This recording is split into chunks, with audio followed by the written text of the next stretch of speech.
Merci, Monsieur le ministre.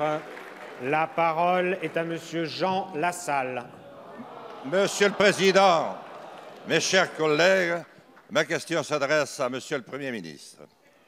Avec humilité, je souhaiterais recueillir votre sentiment à propos d'un sujet sensible pour tous ceux qui aiment la si belle et bouleversante histoire franco-algérienne.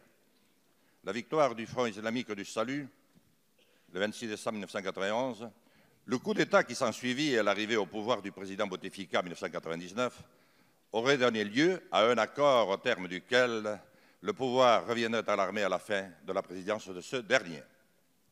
Il y a tout lieu de craindre que l'armée algérienne ne soit plus aujourd'hui seulement animée par les sentiments de l'armée de libération de Ben Bella et Boumedienne. De nombreux observateurs prétendent même qu'elle serait profondément infiltrée par des courants islamistes, d'inspiration notamment salafiste. La situation politico-économique de l'Algérie est dans une passe difficile. Nombreux sont les ressortissants qui, par milliers, rejoignent déjà l'Espagne, l'Italie et la France, chez qui une partie des accords déviants s'applique encore. Si, par malheur, l'Algérie, notre sœur, devait tomber entre des mains indélicates, ne pensez-vous pas que les conséquences pourraient être terribles pour elle, ses voisins et la France? Nous avons déjà eu à connaître du douloureux problème des migrations de notre temps. Nous qui partageons une si longue histoire avec l'Algérie, qui partageons la même frontière, la Méditerranée, ne risquons-nous pas de voir s'installer un couloir migratoire sans précédent, avec le terrible effet de résonance qu'il pourrait déclencher? Alors que la santé du président Bouteflika se fait de plus en plus chancelante, j'imagine, Monsieur le Premier ministre, que vous suivez de très près l'évolution de cette grande affaire avec les autorités algériennes. Que pouvez-vous nous en dire? Merci, Monsieur le député. La parole est à Madame Nathalie Loiseau, ministre chargée des Affaires européennes.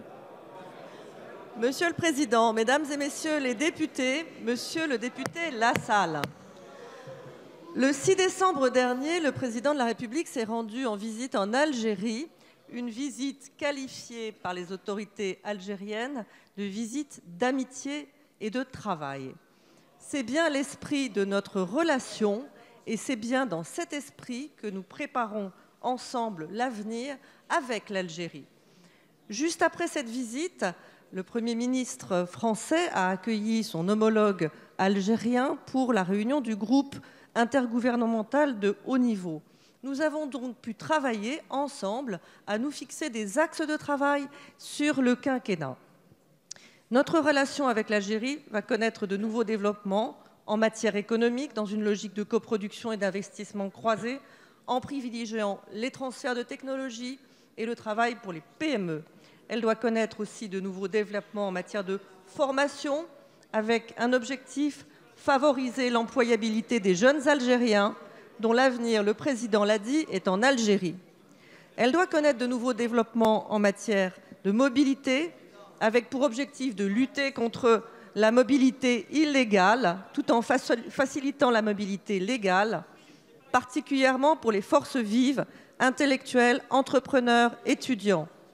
Notre relation, c'est aussi la coopération dans la lutte contre le terrorisme islamiste et en matière de lutte contre la radicalisation. L'Algérie a payé un lourd tribut dans les années 90 en affrontant le terrorisme et la radicalisation. Notre combat est bien un combat commun. Il nous revient, pour préparer l'avenir, d'affronter le passé. Nos deux pays sont liés par l'histoire, par la géographie, par des liens humains exceptionnels.